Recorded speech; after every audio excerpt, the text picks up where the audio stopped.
28 de diciembre del año 2011. Padre Santo, estoy delante de su bendita presencia, en el nombre que es sobre todo nombre, en el nombre de Jesús de Nazaret, para suplicarle, Padre, que bendiga a todos aquellos que han de escuchar esta predicación, esta exposición, que tenga misericordia aún de aquellos hermanos que han caído en esa secta mesiánica y que desprecian nuestro idioma nativo, nuestro idioma castellano, así como el idioma griego. Ten misericordia de aquellos que solamente dicen Hamashia o Yahweh. Ten misericordia de ellos y regrésales, por favor, al camino verdadero. En el nombre de Cristo Jesús se lo suplico.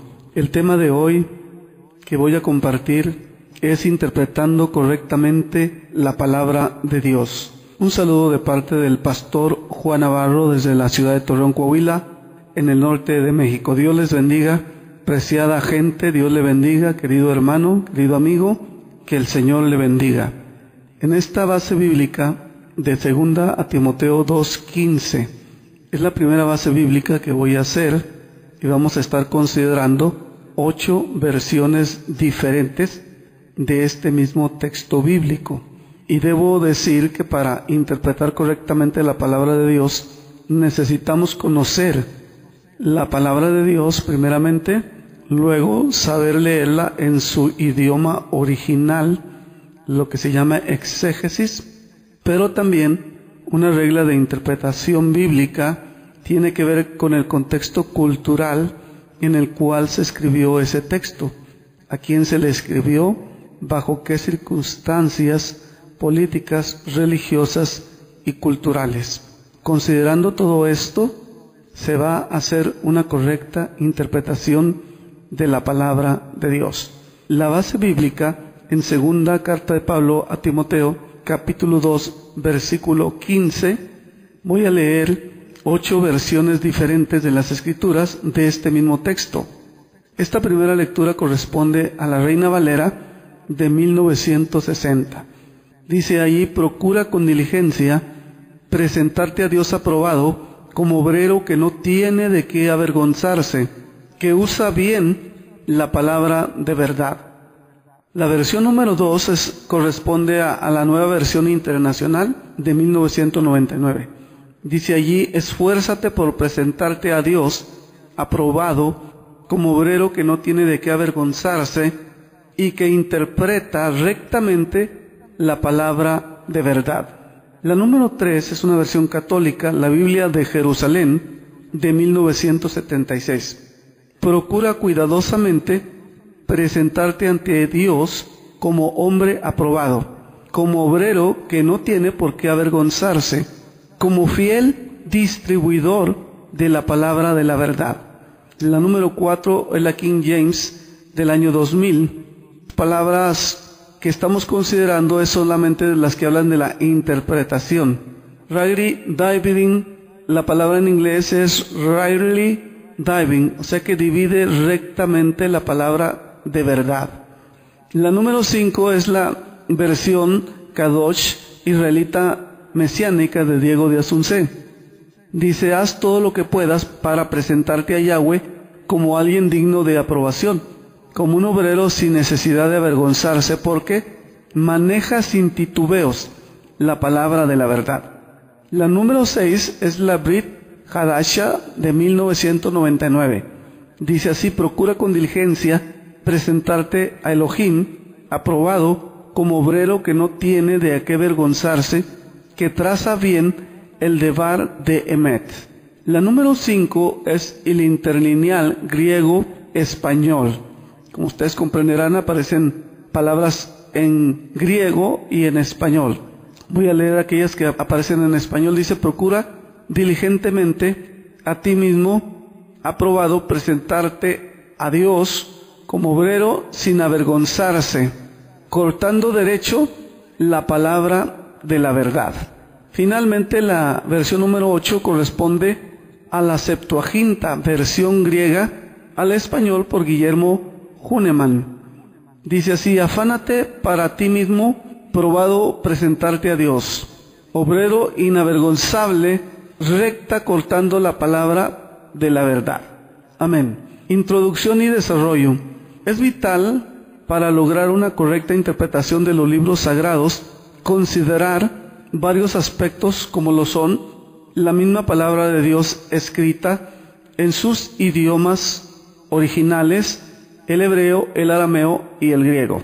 Pero también es muy importante el entorno político, religioso y cultural del momento en que se escribió, ya sea un libro de la Biblia o todos los libros de las Escrituras, cada uno de forma particular. Quiero decirles que consulté 38 versiones de las Escrituras para compartir esta exposición de la palabra de Dios, pero por falta de espacio me limito a exponer solamente 8 versiones de la Biblia en esta primera base bíblica, en la cual se nos conmina a cada pastor y creyente en particular, especialmente aquellos que se atribuyen un liderazgo y se presentan como maestros o moré. Debemos tomar no solo con respeto, sino de manera adecuada la palabra de Dios, interpretándola rectamente, verazmente, legítimamente, si es que debemos de estar aprobados delante de Dios.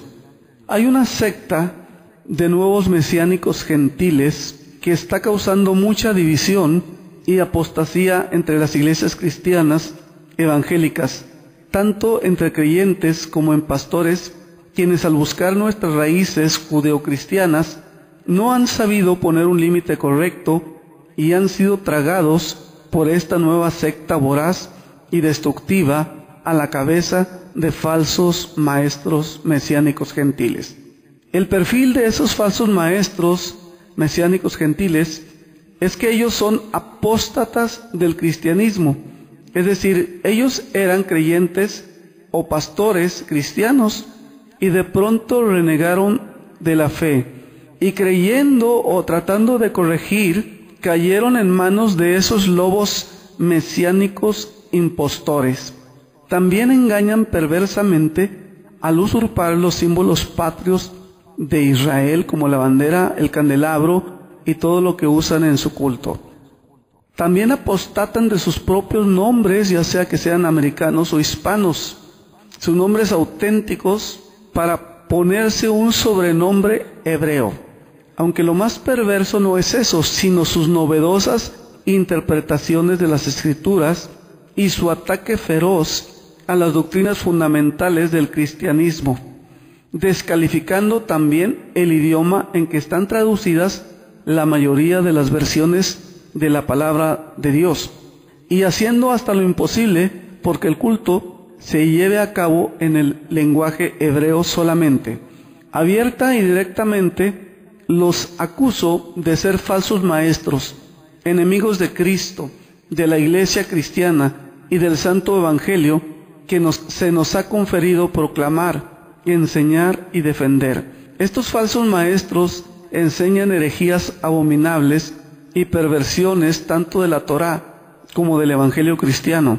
Es decir, hacen una mezcla novedosa a su total capricho, aunque en esta exposición bíblica quiero enseñarle a los seguidores de esos falsos moré que han sido perversamente engañados, que sus líderes, quienes son ignorantes y mentirosos y que viven como zánganos alimentándose de la ignorancia de sus fanáticos seguidores, a quienes les venden de todo, hacen mercadería con ustedes. Dejen de comprar tanta Biblia herética de esos falsos mesiánicos, tantos objetos supuestamente de origen hebreo. Me limito a mencionar a Michael Rood y a Johanan Peretz, a Diego de Asunción, pero hay muchos más falsos maestros mercaderes que destruyen las doctrinas fundamentales del cristianismo y dividen la iglesia de Cristo con sus espurias enseñanzas, descalificando y atacando la doctrina cristiana y enseñando perversidades.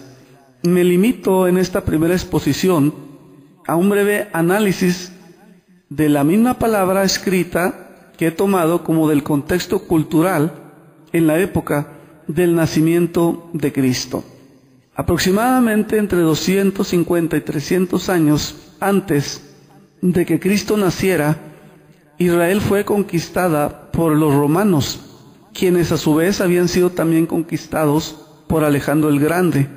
Pero la mayor influencia fue cultural y religiosa, de manera que en Israel los dos idiomas que se hablaban en el tiempo de Cristo eran el arameo y el griego koiné. Ya los judíos en el tiempo de Cristo tenían como 300 años que no hablaban ni escribían en hebreo. Los idiomas que se hablaban en todo Israel eran el arameo y el griego. Y las escrituras que se leían en las sinagogas cada Shabbat eran en griego, en ocasiones en arameo. La versión que se leía en las sinagogas y la que Cristo leyó en la sinagoga de Nazaret, en Lucas 4, fue la versión griega 70, más conocida como la Septuaginta.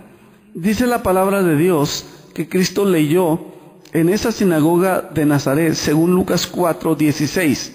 Y vino a Nazaret, donde se había criado, y entró, según lo acostumbrado por él en el día de los sábados, en la sinagoga, y levantóse a leer, y se le pasó un libro del profeta Isaías, y abriendo el libro, halló el lugar donde estaba escrito: Espíritu del Señor sobre mí, por lo cual me ungió para evangelizar a pobres, me ha enviado a sanar deshechos de corazón, a predicar a cautivos remisión y a ciegos vista, enviar quebrantados en remisión, predicar año del Señor acepto. Con toda seguridad, esto fue lo que Cristo dijo, lo que leyó en la sinagoga de Nazaret.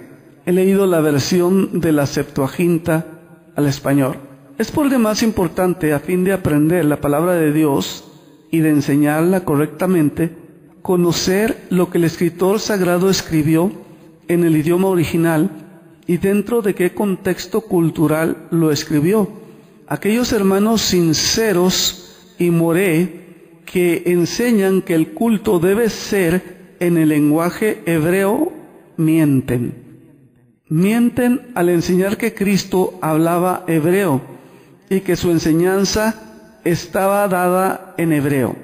Estos falsos mesiánicos gentiles de hoy descartan aún el lenguaje original que Cristo aprendió y enseñó a sus verdaderos y auténticos discípulos mesiánicos, que fueron el arameo y el griego.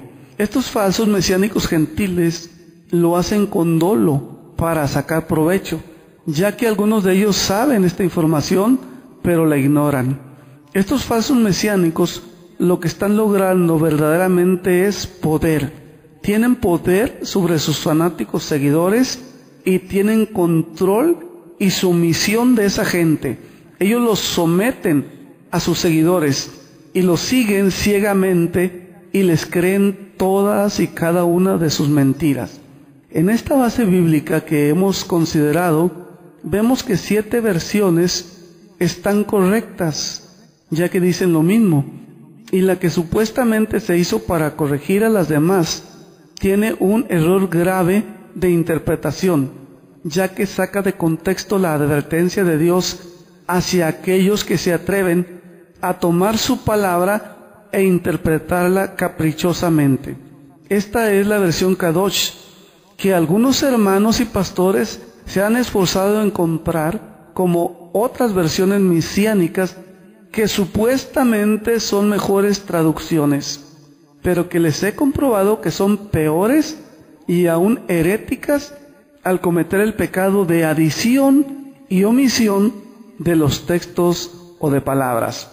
Veamos la comparación entre estas 8 versiones de la palabra de Dios y comprobemos que la Biblia mesiánica de Diego de Asunción es la peor de todas, al cambiar de manera caprichosa el contenido del texto. Número 1, la Reina Valera dice, usa bien. Número 2, la Nueva Versión Internacional dice, interpreta rectamente. Número 3, la Biblia de Jerusalén dice, fiel distribuidor. Número 4, la King James dice, divide rectamente. Número 5, la Biblia Kadosh dice, maneja sin titubeos. Número 6, la Brit Hadasha dice, traza bien. Número 7, el interlineal griego dice cortando derecho. Y número 8, la Septuaginta dice cortando derecho. Exactamente lo mismo. Se trata de interpretar la palabra de Dios. Y 7 versiones nos llevan a una misma interpretación, a una misma correlación, a que dicen lo mismo, aunque con otras palabras. Señalan estas 7 versiones la importancia de hacer una interpretación de la palabra de Dios de manera honesta, veraz, buena, recta. Pero la versión mesiánica de Diego de Asunción, vemos que este falso maestro puso allí lo que se le antojó. Es decir, ni siquiera dijo algo parecido, semejante, o que se acercara a lo que realmente dice la palabra de Dios, ya que él dice maneja sin titubeos. Esta es una constante de los falsos maestros, quienes pervierten las escrituras a su antojo diciendo lo que la palabra de Dios no dice e interpretándola totalmente fuera de su contexto exegético y cultural del tiempo y época en que fue escrita. ¿Qué idioma se hablaba en Israel cuando nació Cristo? Respuesta: se hablaba arameo y griego. Estos eran los idiomas comunes que se hablaban en esa época. ¿Qué versión de las Escrituras se leía en las sinagogas? Respuesta: la versión griega que llamamos Septuaginta, esa era la que se leía en las sinagogas.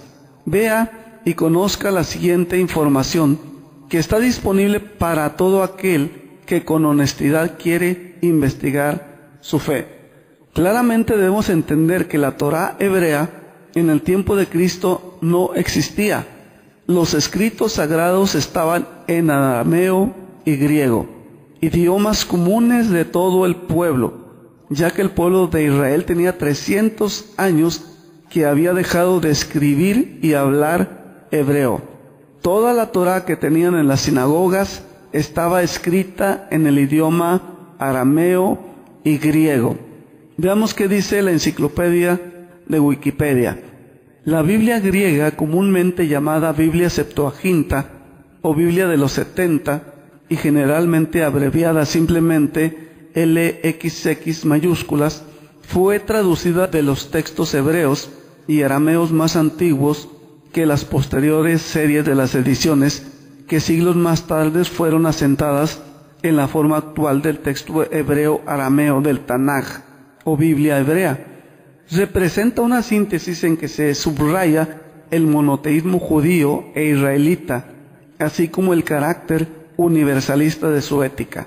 La Biblia Septuaginta fue el texto utilizado por las comunidades judías de todo el mundo antiguo, más allá de Judea, y luego por la iglesia cristiana primitiva de habla y cultura griega. Nota: antes de Cristo era comúnmente usada esta versión de las Escrituras. Junto con la Biblia hebrea constituye la base y la fuente del Antiguo Testamento de la gran mayoría de las Biblias cristianas. De hecho, la partición, la clasificación, el orden y los nombres de los libros del Viejo Testamento de las Biblias cristianas ortodoxas en Oriente, católicas y protestantes en Occidente, no vienen del Tanaj o Biblia hebrea, provienen de los códices judío y cristianos de la Septuaginta. Vamos a ver la etimología. El nombre de Septuaginta se debe a que solía redondearse a 70 el número total de sus 72 presuntos traductores.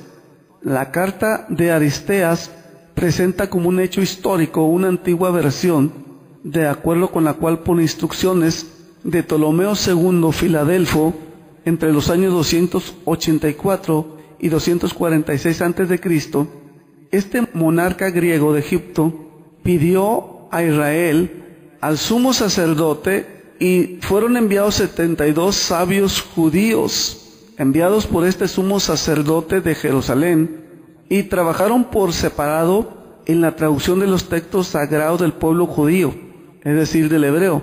Y ese trabajo lo hicieron estos 72 sabios judíos dando como resultado esta versión que conocemos como la Septuaginta.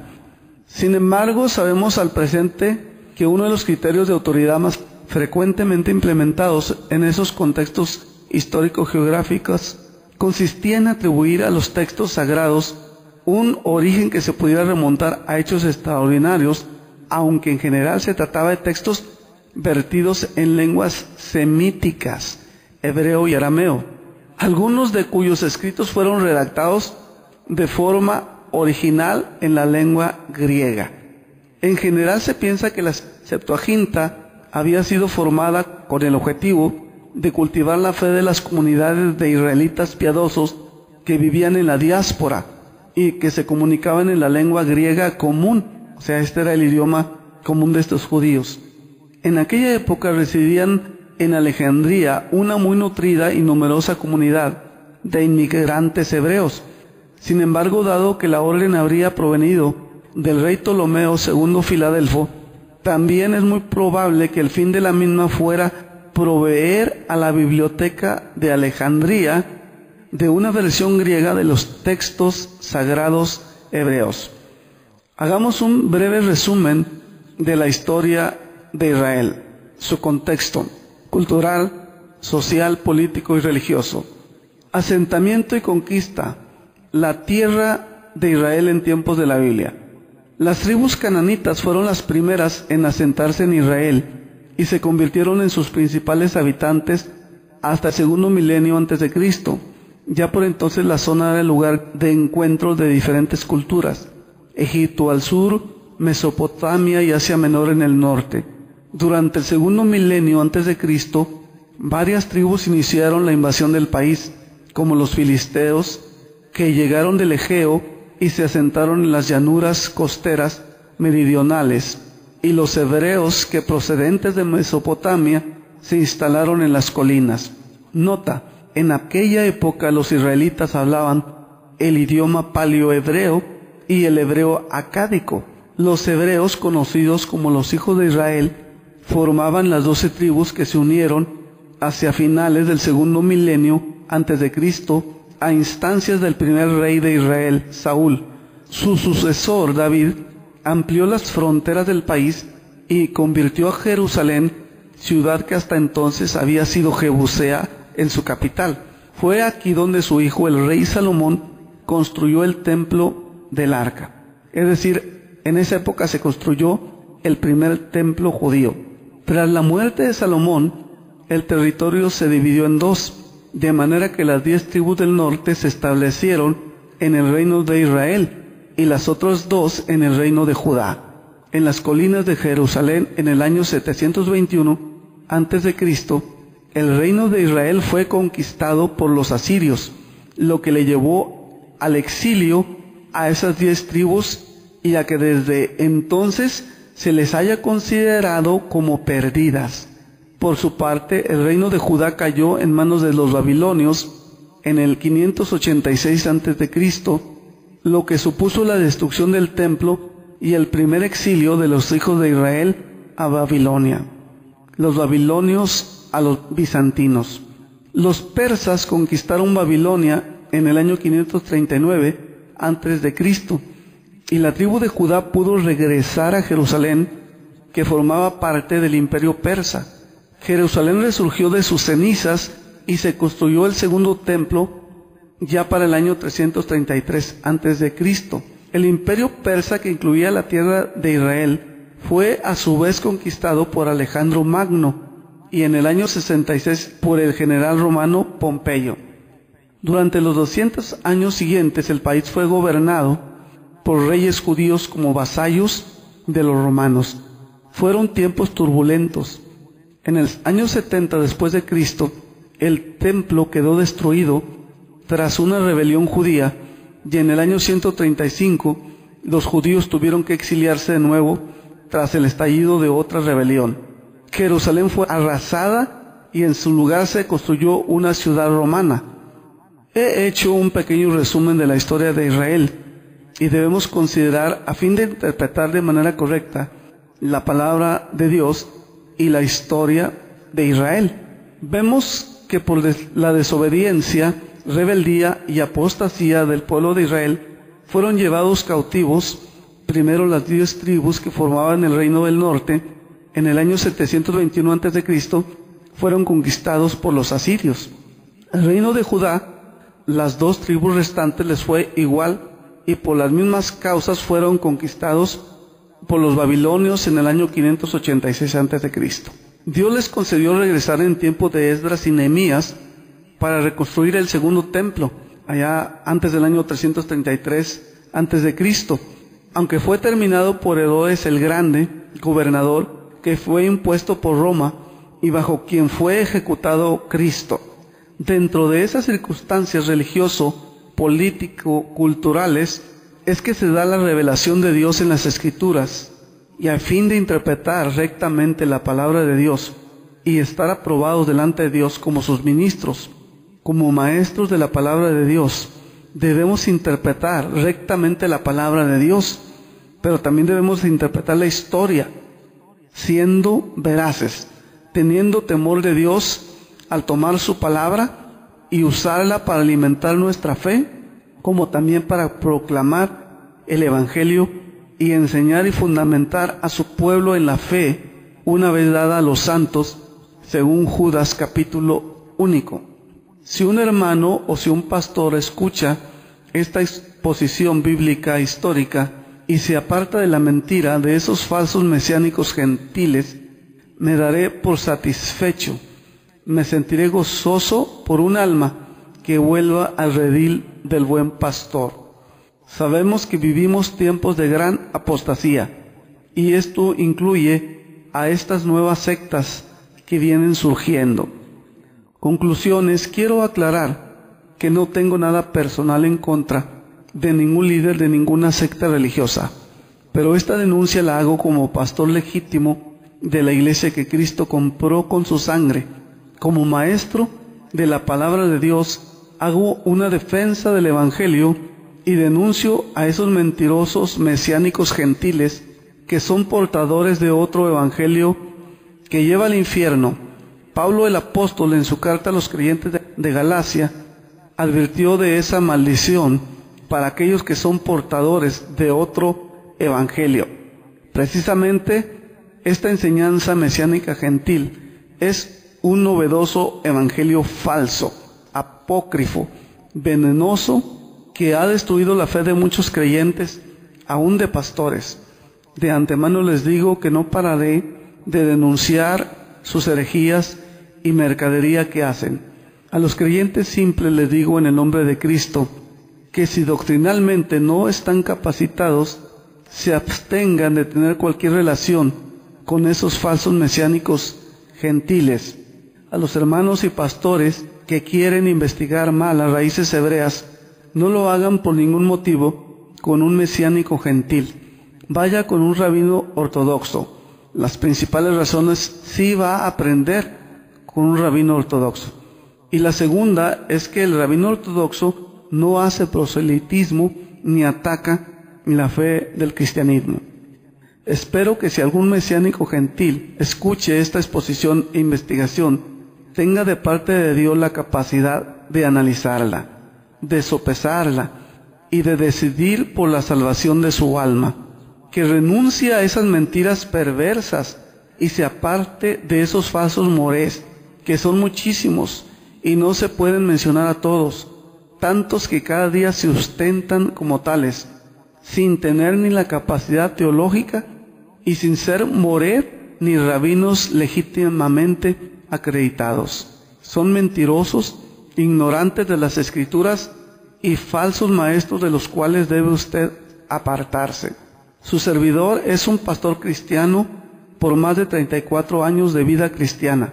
Me identifico con mi nombre verdadero, no tengo nada que ocultar, y el trabajo que Dios me ha permitido realizar por años, alguna parte está publicada en los medios masivos de comunicación. Como pastor he expuesto y enseñado la sana doctrina y he denunciado a diferentes grupos heréticos que dañan el cristianismo. Estas denuncias están en mi blog oficial, Mi Buen Pastor Jesús, en Blogspot, y en mi canal en YouTube de Pastor Navarro. Recomendaciones. Si escuchas a un moré y ves que por todos los medios enseña que se debe usar el lenguaje hebreo en el culto, de antemano te digo que miente perversamente, que te apartes de ese falso maestro. Por cientos de años de historia del cristianismo, llegó a miles de culturas en todas las naciones del mundo, y desde el inicio ningún apóstol nunca enseñó que la celebración del culto se debería de hacer en el idioma hebreo.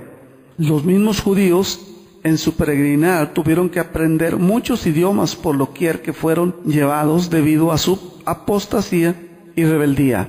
Cristo, nuestro Redentor, habló arameo y griego, y todo el Nuevo Testamento fue escrito en griego, y el Antiguo Testamento, lo que le llaman Torá, en el tiempo de Cristo estaba en el idioma arameo y aún más en el idioma griego. Le pregunto, ¿va a interpretar usted correctamente la palabra de Dios o va usted a seguir haciendo interpretaciones caprichosas y heréticas de la palabra de Dios? Usted, querido amigo, tiene que responder ante Dios. Para presentarse aprobado ante Dios, no es por el solo hecho de que usted le hable a Dios en el idioma hebreo, o porque usted conozca ese idioma hebreo, sino por el hecho de que haya usted nacido de nuevo, que usted sea un hijo de Dios redimido, regenerado, y como hijo debe hacer una correcta interpretación de la palabra de Dios, si es que usted quiere un día entrar al reino de Dios. De lo contrario, será usted guiado por falsos maestros y su destino será la condenación eterna, separado de Dios. La Torá nunca fue dada para redimir, nunca tuvo esa capacidad. Solo el sacrificio de Cristo en la cruz salva, y es un acto de gracia, un regalo de Dios a quien en su soberanía Dios decide redimir. Pablo lo dijo, no es del que corre, ni del que quiere, sino del que Dios tiene misericordia. Le pregunto, ¿vive usted en la gracia o en la Torá? Dios le bendiga. Atentamente su servidor pastor Juan Navarro Rodríguez. Procure presentarse a Dios aprobado, como obrero que interpreta correctamente la palabra de Dios. Amén.